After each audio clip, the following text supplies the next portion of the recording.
We've been smack dab in the middle of a number of projects lately. The TT is undergoing the biggest procedure it's had, and that didn't even stop us from getting some more progress done on the E30. And working on 2 of the 3 cars probably makes you wonder, what's been going on with the S4, and where's it been? After all, last I remember, we were in the middle of making the car a lot more livable going through this checklist. And in all honesty, everything on that list is still absolutely part of the short-term plan for the car. And today we're going to touch on everything we have left, as well as some additional stuff. But for the most part, today is a planning day. While these short-term improvements to the car are very nice and make it a better car overall, they're not exactly the main thing I want to talk about when concerning the S4.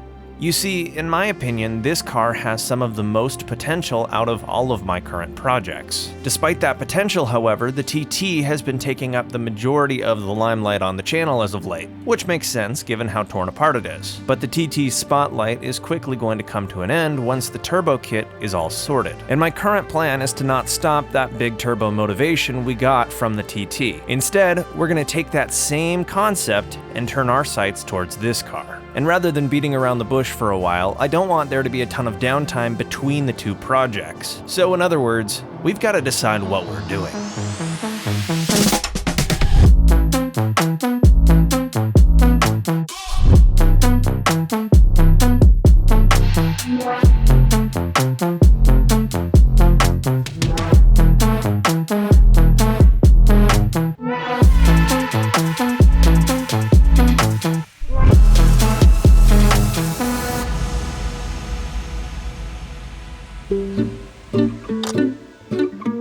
Before we get knee-deep into debating the different upgrades we can do to the car, let's touch on what we left off on. The windows. We left the car with 3 working windows. 1 we just ran out of time for and didn't have the parts quite yet. Well, sadly, that is still the case. But unfortunately, for reasons entirely out of my control. You see, a couple weekends ago, I did take this door card apart, and I investigated what was causing this window not to work. And believe it or not, just like the other 3, it was a regulator. A really big shock. I know. And here's where it gets a little frustrating. I ordered it the same day that I figured out what it was. It just seems to be stuck in some sort of a shipping loop, and it hasn't gotten here yet, which is pretty frustrating. And the other stuff on the list is still absolutely planned. They're just a little lower on the priority than getting the TT running. Almost all the time I have right now is going into getting the TT to run again since it's completely broken and torn apart. And that's a huge project. And if I'm being honest, we're getting really close. It should only be a couple more episodes before it's ready to start up. And the closer we get, the higher priority it becomes. But that's not to say that there isn't anything on the S4 that I wouldn't consider pressing. In fact, there was something I upgraded on the car that was really important. Midnight. Or at least it sure feels like that when you wake up and it's still dark outside. The seasons are changing, and I drive my cars to the gym every single morning before work. And lately, it has been getting darker and darker every single day. And these ugly yellow halogen bulbs make driving the car a bit of a problem. The current lights are absolutely horrendous. Without running the brights, this is roughly what you can see. We gotta fix this.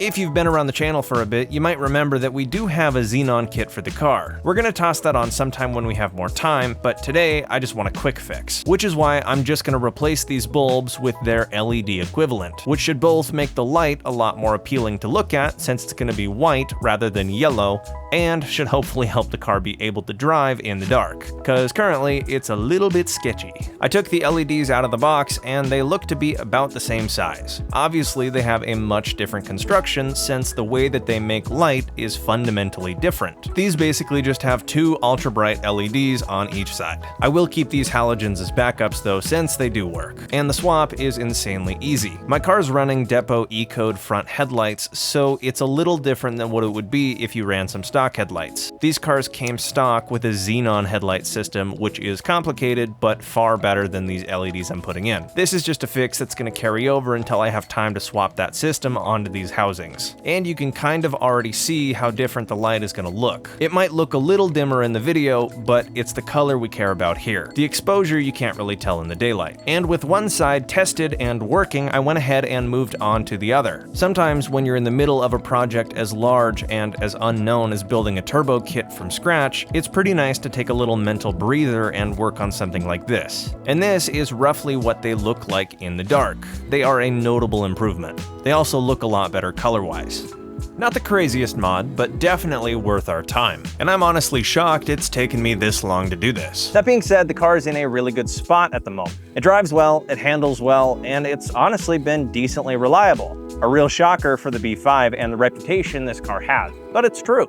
Really, the only things that I want to improve on it currently are two really large projects, namely big brakes and big turbos. Now, those aren't exactly black and white options though. There are a number of ways that we can upgrade the brakes, and there are even more ways we can upgrade the turbo system. So I figured rather than just doing the research and picking everything off screen, I would include you in that process and show you the options I'm going through to get your opinion as well. We might end up going with something that you think is best. Plus, there's a lot of people in the community who have a lot more experience than I do, and it makes no sense not to get their opinion. After all, I really just want to experience the best this platform has to offer, so anybody that has really good ideas, you should let me know. Here, however, is what I am debating currently. Similar to how we debated the turbo options for the TT, we gotta do the same thing here.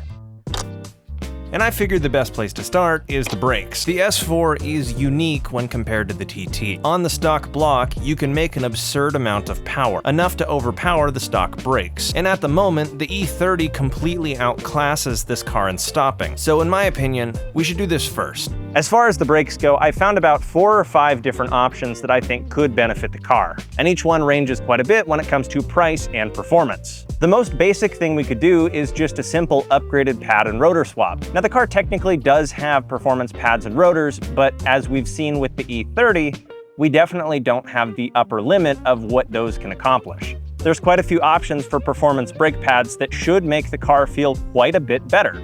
But the question is, will that be enough to account for the added power from the big turbos? I don't really know. But maybe that's all we would really need. The next step up, and quite possibly the most popular option, would be the Brembo 17Z. These came on a ton of other cars at the time, and it's kind of an OE plus upgrade. The main benefit, other than it being a Brembo, is that they are a much narrower caliper than the stock B5 S4 calipers. There's not a lot of clearance with those, which is why we haven't really swapped wheels yet. The stock calipers stick out so much that it makes picking wheels a lot harder. So upgrading calipers to something like a Brembo or one of the other options actually increases the amount of wheels we can run. The main benefit of the 17Z over something like its upgraded brother, the 18Z, would be the fact that we can run it with 17-inch wheels, which the car currently has. And that kind of ties me into the next possible option, the Brembo 18Z. This is similar to the 17Z, but bigger, badder, stronger, and stops harder. It's more expensive because it's a lot larger, which has its pros and cons. The car would stop a lot better than the 17Z.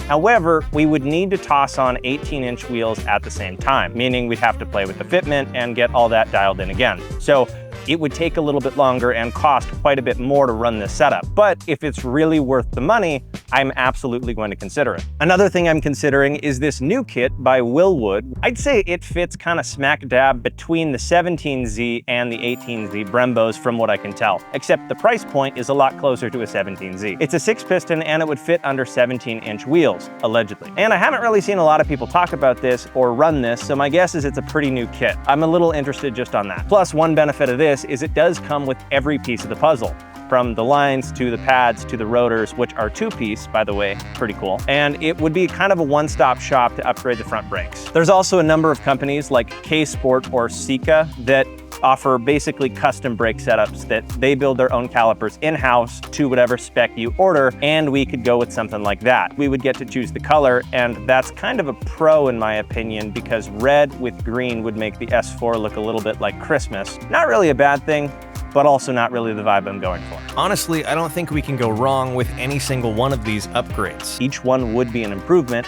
It's really just going to be a matter of going through each of the potential options, weighing what we really think is worth it. Right now, I think the two that are the most interesting to me would either be the 17Z, likely through somewhere like Rotor Lab, or that Wilwood kit because it's new and something I've not really heard of before. Both seem really good for the money, and we can keep the wheels that are currently on the car if we went with them.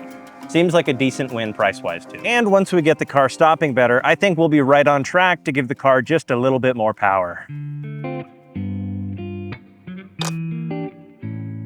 The B5S4, a car whose reputation precedes it, one filled with warnings of long periods of maintenance, parts that are hard to find and incredibly expensive, and the worst part of all, turbos that usually fail around the mileage my car is currently at. You love to see it, but you can also plan ahead. My goal is to piece together the pieces we need to fix the blown turbo problem before we actually have the blown turbo problem. And worst case, we just put them on a little early. And just like we debated turbo options for the TT, we've got to do the same thing for the S4, and this time there's more to pick from. First things first, yes, I could just swap in some OEM KO3s, but if we're gonna pull the engine and go through all the effort of swapping turbos, we might as well get a little bit more for our money. The first option I really see is some OEM Borg-Warner KO4s. KO4s are kind of the gold standard for this car, and they have been for a really long time. You get the reliability of a name brand Borg-Warner turbo, but you do pay a good amount of money for what you get. These turbos make a considerable amount more power than the KO3s. They spool just a little bit slower, but the torque is phenomenal. These are also regularly available and usually come warranted if you buy them from a place like FCP or ECS or Eurotuning or anything like that, because they're an OEM Borg-Warner part, and that's a big company. They are tried, they're true, they're tested, and people really love them. Plus, the really cool benefit of these is as long as you get the larger inlets, they are effectively a bolt-on upgrade. You do have to pull the engine, but we got to do that for all these options, so I'm not too worried about that. Another option, which is similar to what we were considering for the TT, is a hybrid KO4. And if you don't know what a hybrid is, it's effectively the same KO4 shell, except they take it apart and they rebuild it with better components that can flow more air and make more power. Some of them spool faster, some of them spool slower and give you more horsepower. It really depends which ones you go with. And there's a whole slew of them to pick from. Most of the times they make more power than the OEM Borg-Warner turbos, but they do somehow cost a little bit less, unless you go with something like the TTE. But something like an SRM KO4 makes a lot of power, has a really nice power curve, and is only like $1,600 for the pair. Without upgrades, that is. The only real issue I see with hybrids is they sometimes have spotty reliability because the people who build them are not the people who originally built the turbo, like Borg-Warner or Garrett or something like that. More performance, spotty reliability. And when it comes to something like the S4, where swapping these is a very intensive process because we have to pull the engine, reliability is kind of a big deal. Which leads me into another option, the K24, also known as the RS6 turbos. The RS6 was a cool car with a twin-turbo V8 and larger turbos which you can bolt to this car. These are physically larger than the KO4 and can make a lot more power than the KO4. But they do spool later. One of the cool benefits of these is if we want more power than a KO4, these will work and also give us OEM reliability. The big difference is since they're not designed to go on this car, we have to swap a few more pieces of the puzzle to get them to actually fit. But that might be worth it if we ever want more than what the KO4s can do. And just like the KO4s, they come in an expensive OE version, or you can save a bit of cash and make even more power by playing the reliability game and go with a hybrid. And this is definitely an option that can max out the stock block. The next option I would call the long shot option, and effectively fundamentally changes what this car is. This car is twin turbo from the factory, but that's not permanent. It is possible to single turbo the B5S4, which I'm assuming if you're watching this video you know. And when you do, you open up possibilities pretty much endlessly. These engines can make a ridiculous amount of power if you want them to, and a single turbo kit is a very good way to get there because you can mount a massive turbo. And where it's mounted looks really cool. The issue is this is a very custom process. There's a couple kits that are on the market, but they're either really expensive or have very shoddy reputations. So it would be a learning project, kind of similar to how the TT is, but the results might pay off. Though in this case, it would kind of change the spirit of the car, because when I think of a B5S4, I think, oh, that's a twin turbo V6. In my mind, that's kind of what I correlate with this car. Right now, I honestly really love the power band of the KO3s, and I would kind of miss that, and it would feel like a very different car if the turbo took forever to spool. But then again, since a single turbo is so custom, you could just run a medium-sized turbo and get the same spool. And one huge benefit of the single turbo kit is if you blow the turbo, or if you have to swap the turbo's right there on top. You don't have to pull the engine anymore. And most of the troubleshooting you have to do, you can do from in the car now. And that's a benefit that you can't really understate. Because if we mess something up with the install of the twin turbos, engine's got to come out again. And that's a lot of time, and time's money. So definitely worth noting. Honestly though, I think just about any one of these options will make the car a complete blast. I'm super curious to hear what you guys would suggest and what you've ran on your cars. Like I mentioned before, I want to experience the best this platform has to offer, so I want to put on the parts that can get this car there. So hopefully you guys have some good opinions on what we should do, and I'm very excited to hear them. And with that, the B5 has a promising but expensive future. The best is truly yet to come for this car, and I can't wait. I'm also excited to see what parts you suggest and what you want to see from this car. Either way, thank you so much for watching. If you enjoyed the video, consider dropping a like and subscribing for more. That's the best way you can help support me and my channel. Either way, I'll see you guys in the next episode. Thank you again. Have a wonderful day.